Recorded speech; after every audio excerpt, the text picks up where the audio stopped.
Hello and welcome to Environmental Ethics. I hope you're doing well. In this video, we're going to be taking a look at an essay by William Cronon called The Trouble with Wilderness. As you know, we've been talking about wilderness a lot, or at least we did in some of our earlier lectures and our discussion on Henry David Thoreau, as well as John Muir, and during the Romantic movement towards trying to reconnect with this notion of wilderness. Well, in this essay, William Cronon is going to challenge that conception. And he's going to argue, in fact, that our thought and our concept of a wilderness is actually a culturally constructed concept. And then we have to be really careful because that wilderness shields us from recognizing our history with the land. And also it can potentially shield us from understanding how we ourselves need to actually respond to all of the various urgent environmental crises that we see taking place around the entire world.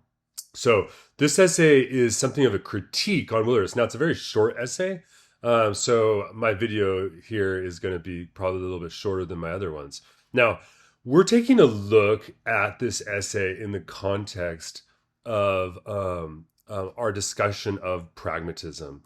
Now, I'm not saying William Cronon himself is a pragmatist. I frankly don't know, but I want to think about this essay because ultimately what Cronon wants us to do is to actually make movement in terms of actually changing how we are interacting with the non-human world. That's what instead of using the term wilderness, he refers to the non-human world. But that means that we need to be practical, and this means maybe jettisoning or critiquing some of the concepts that we're most comfortable with when we talk about nature, and that includes the concept of wilderness. Now, as a sort of brief remark, let me say a little bit about what a pragmatist conception of truth is. And to be clear, this isn't what Cronon himself is discussing in the essay. Rather, Cronon is just talking about the concept of wilderness. But I want to preface our discussion of his essay by thinking about a pragmatist conception of truth. And first and foremost, for the pragmatist, and pragmatism is an American philosophical movement in particular. So unlike some of the other things we've looked at, pragmatists are usually thought of as Americans, or American philosophers were the ones who initiated, people like John Dewey and William James, for instance, but there are many others. But for the pragmatist, truth emerges through the active involvement we have with the world, rather than existing in isolation from human experience. So the pragmatist conception of truth is that truth is ultimately what works and what's practical in terms of our actual lived experiences. And that means that for the pragmatist, truth is going to be an emphasis on the practical outcomes and interactions we have in the world, rather than just being abstract notions of reality. So for instance, for the pragmatist, what's true is what actually seems to work and is practical, as it were. So this means that human experiences and societal context actually shape our understanding of truth. And as human beings evolve and the conditions that they're living in changes, their conceptions of truth also change. Now, this principle can apply also to environmental perceptions. And this would suggest that our views on nature are influenced by cultural narratives and are actually formed out of the historical context in which they emerge. So truth is ultimately something that humans create and shape based upon their experiences. Now, wilderness, this concept of wilderness in the context of our essay today, wilderness is often treated as this ideal, the untouched land. And what we're going to see is that this is sort of a false search for purity, right? To idealize wilderness in the way in which someone like Henry David Thoreau does creates ultimately potentially a misleading dichotomy between nature and humanity. Untouched nature without human beings and flawed human beings interacting. But we have to also recognize, as we've talked about earlier, that human beings are also natural, right? So there's a dichotomy that this notion of wilderness can carry with it that ultimately Cronon is going to reject. And he actually thinks it can be dangerous and actually sabotage our dealings with the environment in a negative way. So wilderness is something of this longing for an untouched nature, but that actually obscures the independence of human life and the environment that we inhabit and their interrelationality. So let's jump into his essay in particular. What's the trouble with wilderness? And so this is something of a new perspective. And what Cronon critiques, as we sort of alluded to, is the notion that wilderness exists as a pure and an untouched domain. Instead, he argues that wilderness is actually a culturally constructed concept. And it's rooted, and we can understand it in terms of the historical narratives, in particular within the American experience of the frontier, that ultimately helps us understand where this concept is coming from. And he encourages really a reevaluation of our relationship to nature or the non-human world, suggesting that an authentic engagement with the environment occurs not solely in remote wilderness areas, but also within our everyday surroundings. At the end of his essay, for instance, Cronon compares, for instance, a tree that exists in a national park somewhere, which is a wild tree, and the tree that's planted in your own backyard. Though both trees are in some sense both wild, right? But we have to recognize that in a way in which we've helped shape the tree in our backyard, the same is probably true for the tree in the untouched, quote unquote, wilderness as well. So again, the basic idea here is that wilderness is a cultural construction rather than a pure reality, as it were. Now, let's think about this in terms of the cultural history of the concept of wilderness. And in the 19th century, the early 19th century and previously, wilderness actually was viewed as dangerous and chaotic. And this represented the unknown and untamed aspects of nature. So, for instance, some of the earliest discussions and writings about the American wilderness are actually very negative about the notion of wilderness, and actually seeing the frontier as something which was dangerous and chaotic and something which needed to be tamed. It was only later, in the late 1800s, for instance, that we see prominent figures like Henry David Thoreau and then later on John Muir and Teddy Roosevelt, who began to romanticize wilderness and framing it as a site of purity and renewal and spiritual significance. Now, I'm sort of in a conflict here because I really love Thoreau, I really love John Muir, and I personally love romanticizing wilderness, but we need to take Cronon's argument seriously here, because it certainly is true that, and Cronon says this, is that it's only at the end of when the frontier is finally disappearing that the romanticization of wilderness actually seems to occur by prominent literary, philosophical, and political figures. Now, what this shows is that there's a cultural shift going on, that wilderness is actually a concept that evolved into a powerful symbol, ultimately of American authenticity, reflecting cultural values of independence, exploration, and a connection to nature. In some sense, you can say that Cronon's claim is that our concept of a romanticized wilderness is in many ways a reaction to the end of the frontier era within the United States and within the West, and in a way of trying to capture the sense of identity which existed for Americans in order to capture it. And notice we see the rise of national parks only after the frontier is settled. So you might say there's a shift from frontier to wilderness. And this is historically accurate. So this would lend itself to the idea that wilderness is something of an ideal, but it's a sort of mythology. So wilderness, as I mentioned, is closely tied to the frontier myth.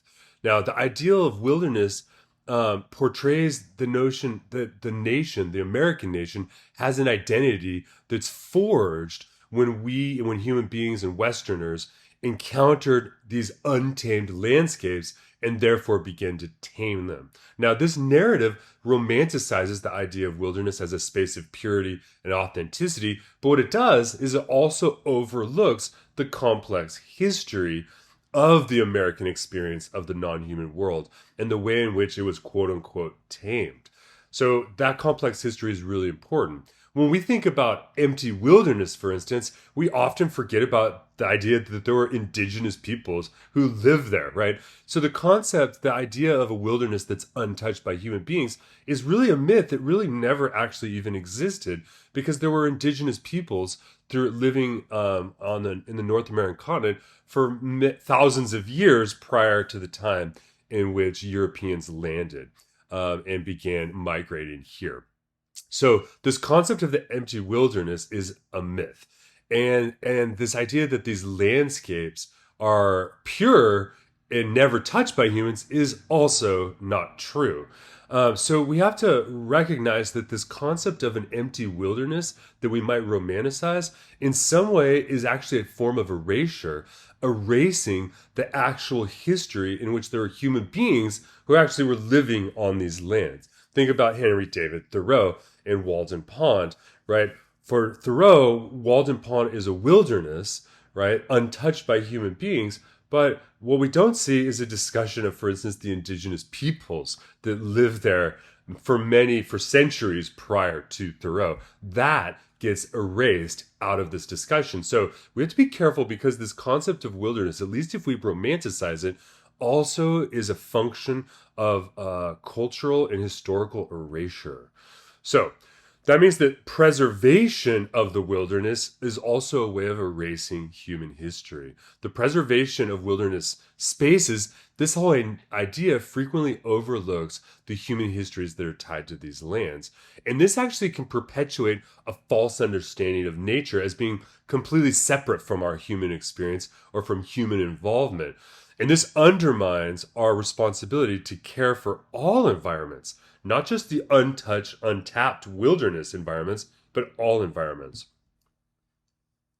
Now, this means, as I mentioned before, Cronon's argument is that the notion of wilderness is ultimately linked up to this notion of the frontier. And this is a symbol of identity. So for Americans, particularly Americans, in which we have a very recent, quote unquote, history of the frontier, and quote unquote, it's the frontier, right? This becomes a way in which we can capture and cultivate a sense of American identity. Because American identity is shaped by the encounter that Europeans had when they first came to the North American continent and began settling in it. And this notion of wilderness portrays a sense of nature that is pure, it's renewal, a sense of adventure, a sense of the idea that you have to work the land. For instance, Cronon says, for instance, that it's mostly urban people who think about the wilderness as untouched land. Most farmers who actually work the land don't really think too happily about completely uncultivated land, because they know the amount of work it takes. So notice here that the frontier myth is a symbol of American identity, and this is leading to, ultimately, in helping cultivate this conception of wilderness. Now, it's important to remember, for instance, that when we talk about the wilderness, and we think about the people who existed in these lands before European settlers came, we had indigenous people. Now, what do those indigenous people had lived on the lands and had an effect on those lands, but those indigenous people were removed, right? So they were removed and essentially taken away. So when we talk about, for instance, wilderness and think of the national parks as these pristine spaces, we have to recognize that they were actually constructed first and foremost by the removal of indigenous peoples. So this means that there's a historical reality, and this historical reality reveals that these so-called empty lands were not actually devoid of human presence. They were actually made empty, as it were. So indigenous peoples had inhabited and shaped these lands for centuries prior to the arrival of these settlers. And so the preservation of this concept of wilderness often involved the removal of these communities, the killing of the indigenous peoples. And this, of course, reveals that there's a highly complex relationship between culture and nature. And the notion of this wilderness ideal is ultimately a social construction, both historically and conceptually. Now, one of the things that at the end of Cronon's essay he describes is he says, listen, I'm not trying to say that there isn't value in going and being in nature. When we go to a non-human environment, right, and we recognize the alien nature of our experience there is something powerful and important. And Cronon's not trying to deny that. But what he is trying to deny is we need to be careful conceptually, philosophically, of over-relying upon a concept of wilderness that is actually constructed historically and is actually predicated upon the emptying out of these natural lands.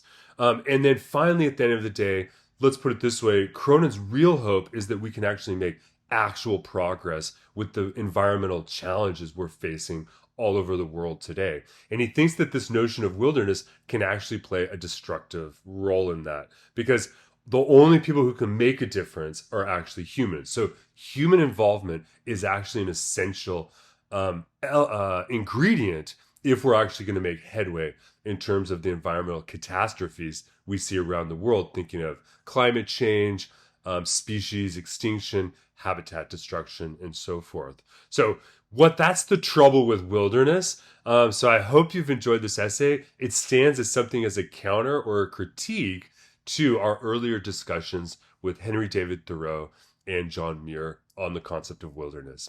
Thank you very much for watching. I hope you found this informative and interesting. I encourage you to read the essay. It's actually brilliant, and it's also beautifully written. So thank you very much, William Cronon. We appreciate it, and thank you very much for watching. I'll see you guys online.